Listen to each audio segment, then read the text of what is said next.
Hola, qué gusto que nos acompañen en un nuevo análisis visual. A ver, hoy tenemos un tema verdaderamente fascinante y lo estructuramos como una especie de repaso académico intensivo, ideal para quienes estudian diseño gráfico o simplemente les apasiona la comunicación visual.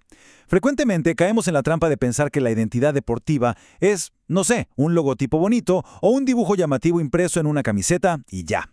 Pero la realidad es muchísimo más profunda. La identidad visual está estrictamente dictada por dos fuerzas imparables: la tecnología que la reproduce y el mercado que la consume. Para entender esto a fondo, vamos a sumergirnos en un caso de estudio espectacular: México en tres tiempos. Un mismo país anfitrión, tres épocas radicalmente distintas y tres saltos tecnológicos inmensos que cambiaron las reglas del diseño gráfico para siempre. ¡Arranquemos! Para organizarnos, nuestro temario de hoy se divide en 4 bloques rápidos. 1. 1970, con la geometría y la transmisión. 2. 1986, enfocado en la síntesis y la venta masiva. 3. 2026, donde exploraremos la modularidad en entornos digitales. Y 4. Cerramos con una conclusión sobre la evolución general de estos formatos. Bueno, antes de analizar los diseños en sí, necesitamos trazar una línea de tiempo para dimensionar estos tres cambios de paradigma histórico. Hay una regla de oro aquí. Las herramientas materiales de una época siempre, pero siempre, determinan su estética. Un logotipo no es un capricho artístico, es una respuesta obligada al soporte físico.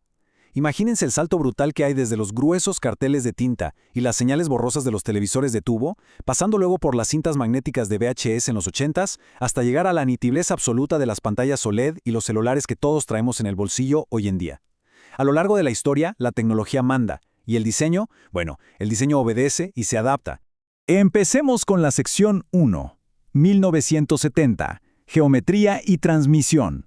Nos ubicamos en una época de transición técnica y cultural loquísima, tras el éxito de los Juegos de 1968. Había una presión abrumadora por proyectar una nación innegablemente moderna. Y para lograr esta imagen de super vanguardia, el diseñador Lance Wyman, junto con un equipo local sumamente talentoso, hicieron algo brillante. Literalmente fusionaron la intrincada geometría del arte prehispánico con la psicodelia del op art, el arte óptico que era el grito de la moda en los 70s. Al usar estas líneas repetitivas e hipnóticas, no crearon un simple logo, crearon todo un sistema visual súper dinámico que gritaba modernidad y capturaba la euforia de la época. Y aquí les va un dato que a mí me vuela la cabeza sobre cómo la tecnología impactó esto. Piensen en el icónico balón Telstar de Adidas, ese de los gajos hexagonales blancos y negros. No fue un capricho de estilo, fue una solución pura y dura de diseño gráfico. Ese alto contraste se calculó matemáticamente para que el balón fuera visible en las pantallas CRT, esos televisores de tubo viejísimos que apenas transmitían en color por primera vez a nivel global. O sea, el diseño deportivo tuvo que doblegarse por completo para que la tecnología de consumo de ese instante pudiera captarlo.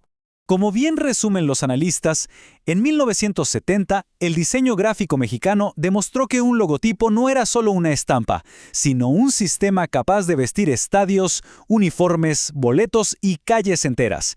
El fútbol aprendió a hablar en lenguaje visual. Es que es exactamente eso. Pasamos de una insignia aburrida en un papel a un ecosistema visual que te envolvía por completo, desde el boleto en tu mano hasta la avenida por la que caminabas. Vamos a la sección 2. 1986, síntesis y venta masiva. Damos un salto a los 80s, y el contexto aquí es radicalmente distinto. Piensen que el país es anfitrión casi de emergencia, sanando del devastador terremoto de 1985. Ya no había tiempo ni ánimos para exploraciones geométricas psicodélicas. Se necesitaba transmitir urgencia, unidad y resiliencia. ¿La solución? La síntesis gráfica. El famoso logotipo continental eliminó toda complejidad. Fue una síntesis brutal. El planeta Tierra, 2 balones a los lados y una tipografía ultra limpia. El objetivo era clarísimo: que cualquier persona en el mundo lo entendiera en un segundo y que se pudiera imprimir baratísimo y sin errores en cualquier periódico o televisión analógica. De hecho, el lema no oficial era "El mundo unido por un balón". Y eso nos dice todo. En esta década, el diseño deja de jugar a ser arte abstracto y, de forma muy astuta, le echa el ojo al mercado internacional. Empieza a buscar el atractivo comercial masivo porque la meta era conectar rápido y vender mercancía a una escala global jamás vista. Fíjense cómo esta estrategia comercial aterriza perfectamente en las mascotas de la época. Hablemos de Pique, el famoso jalapeño con bigote y sombrero de 1986. Hoy nos puede parecer un cliché cultural enorme, pero, académicamente hablando, es una obra maestra del abaratamiento de costos. Se diseñó en 3 pasos estratégicos. 1. Una silueta inconfundible. 2. Trazos hipersimples para no perder resolución en una TV analógica a una cinta VHS copiada 1000 veces. Y 3. Optimización total de formas para que fabricar millones de peluches y llaveros de plástico en Asia costara centavos. El diseño se convirtió literalmente en una herramienta de producción en masa. Así que parafraseando esta idea, para 1986 el diseño ya no miraba tanto al arte abstracto, miraba al mercado global. Las marcas necesitaban íconos que se entendieran al instante desde la Ciudad de México hasta Tokio. O sea, los 80 son el triunfo de la comercialización global, y el diseño gráfico fue su traductor perfecto. Y así llegamos a la sección 3. 2026. Modularidad y entornos digitales. Nuestro presente y futuro. Aquí estamos presenciando algo histórico para quienes estudiamos diseño, la muerte del logotipo estático y vectorial. Las reglas se reescriben porque ahora tenemos 3 países anfitriones simultáneos. Ya no puedes tener una identidad monolítica. Tienes que crear un ecosistema modular, algo vivo y adaptable. ¿Y qué hicieron? Rompieron un siglo de tradición usando una fotografía hiperrealista del trofeo sobre un gigantesco y atrevido número 26. Es un ancla minimalista súper potente. Pero a ver, ¿por qué irse por fotografía y no por un dibujo vectorial? Por el medio de consumo. El diseño de 2026 no existe para vivir en un póster pegado en una pared. Nació para brillar en pantallas OLED, para explotar en gráficos 3D a altísima velocidad y sobre todo para fluir en ese desplazamiento infinito de nuestros celulares. Está diseñado desde su ADN para la realidad aumentada y las interfaces móviles. Y la verdadera genialidad de esta modularidad está en la hiperpersonalización. Piensen en sedes como la Ciudad de México, Monterrey o Guadalajara. Ya no les imponen una sola imagen centralizada. Ese enorme 26 funciona literalmente como una ventana, un contenedor vacío donde cada ciudad inyecta sus propios colores.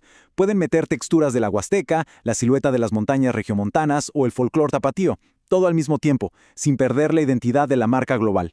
Es un nivel de flexibilidad nunca antes visto. Para cerrar esta idea, en 2026 el diseño deja de ser estático. Ya no se imprime únicamente en papel, vive en pantallas, aplicaciones y experiencias de realidad aumentada. La gráfica ya no une a un país, une a un continente entero. Esta es la liberación digital definitiva del diseño gráfico. Rompimos las cadenas de la tinta y el papel. Pasamos rápidamente a nuestra sección 4 y conclusión, la evolución del formato. Si se tuvieran que llevar una especie de guía de estudio de todo este análisis, sería esta matriz. Observen la conexión perfecta. El soporte dicta el estilo. En el 70, la imprenta y las primeras TVs a color pidieron a gritos el alto contraste del op-art. En el 86, la necesidad de licencias baratas y transmisión analógica exigió un estilo sintético hipercomercial. Y hoy, en la era de los smartphones y el streaming constante, domina este minimalismo fotográfico supermodular. Nunca olviden esto, el mensaje visual jamás camina separado de la herramienta que lo proyecta. Y bueno, esto nos deja con una reflexión final espectacular para cerrar nuestro repaso de hoy. Hemos visto cómo el diseño es un espejo ultra preciso de nuestra evolución tecnológica. Entonces, la gran pregunta que quiero dejar sobre la mesa para que todos le demos vueltas en la cabeza es esta. Si hoy nuestro límite son las pantallas móviles y la modularidad digital, ¿cuál será esa próxima gran tecnología que llegue a reescribir desde cero, una vez más, todas las reglas del diseño gráfico? Piénsenlo. Muchísimas gracias por acompañarme en este espacio de exploración visual.